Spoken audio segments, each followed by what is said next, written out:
Who is the audience for your playbook? Some folks we work with only want playbooks for legal.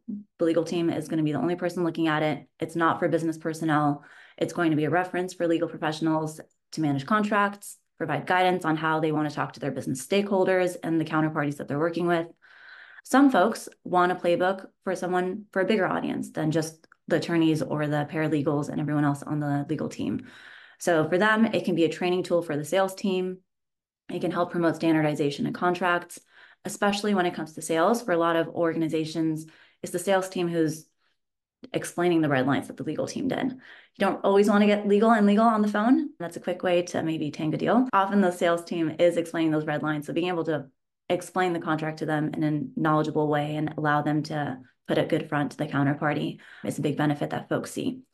I like to veer toward that, some kind of hybrid model of internal efficiency and then be able to externally train your employees to talk about the contract to other folks as well.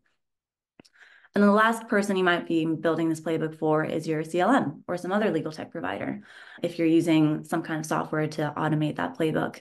The big takeaway for this is you should be able to build one playbook to cater to all these personas if you are looking to cater to all these personas. You don't want to overcomplicate. You shouldn't have multiple versions of the same template. Your software shouldn't have a separate one for your business, for your lawyers. You should be able to go from a more complicated version to a simpler version pretty easily. And we'll talk about how to do that in a bit too.